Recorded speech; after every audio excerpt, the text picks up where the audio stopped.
সকালের নরম আলো সমুদ্রের ঢেউয়ের উপর ঝিলমিল করছে। সমুদ্রের ধারে ছোট্ট একটি ঘর। সেই ঘরের সামনে বালুর উপর দাঁড়িয়ে আছে একটি হাসিখুশি মেয়েটি। তার বয়স ৮-৯ বছর। দূরে তার মা বাবা বসে তাকে ভালোবাসা ভরা চোখে দেখছে। মেয়েটি প্রতিদিনের মতো আজও সমুদ্রের পাড়ে দৌড়ে যায়। নীল পানির মধ্যে থেকে হঠাৎ তার প্রিয় বন্ধু ডলফিন লাফিয়ে ওঠে। ডলফিনটি যেন মেয়েটিকে দেখে খুব খুশি। দুজনেই খেলতে খেলতে ঢেউয়ের সাথে নাচতে থাকে। মেয়েটি পানিতে পা ডুবিয়ে হাঁটছে আর ডলফিনটি তার চারপাশে ঘুরে ঘুরে সাঁতার কাটছে। মাঝে মাঝে ডলফিনটি পানির উপর লাফিয়ে উঠে আবার নরম ঢেউয়ের মধ্যে ডুব দেয়। পুরো সমুদ্র যেন তাদের খেলায় আনন্দে ভরে যায়। হঠাৎ দূরে পানির ভেতর কিছু একটা নড়াচড়া করতে দেখে মেয়েটি থেমে যায়। ডলফিনটিও ধীরে ধীরে সেই দিকে সাঁতরে যায়।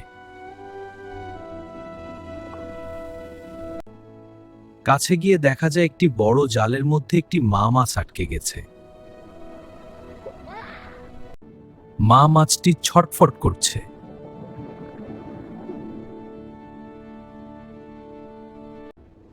জালটা শক্ত করে তাকে ধরে রেখেছে।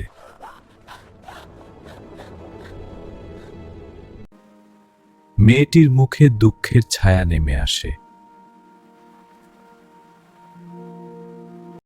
ডলফিনটিও জালের চারপাশে ঘুরতে থাকে। মেয়েটি ধীরে ধীরে পানির মধ্যে এগিয়ে যায়। সে সাবধানে জালের গিঁটগুলো খুলতে শুরু করে। ডলফিনটি নরমভাবে জালটাকে ঠেলে সাহায্য করতে থাকে। কিছুক্ষণ পর জালটা ধীরে ধীরে খুলে যায়।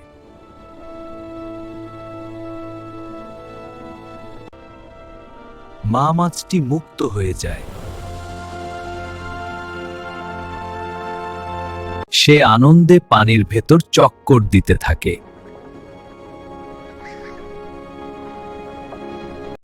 ডলফিনটিও খুশিতে পানির উপর লাফ দেয়।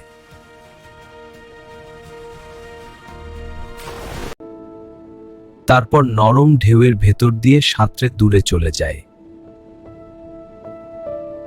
মা মাছটি শেষবারের মতো মেয়েটির দিকে ঘুরে তাকায়।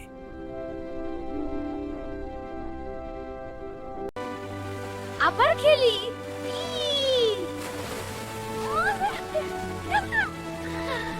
সেই দিন সমুদ্র যেন একটি ছোট্ট শিক্ষা দেয়, দয়া আর সাহায্য করলে পৃথিবী আরো সুন্দর হয়ে ওঠে।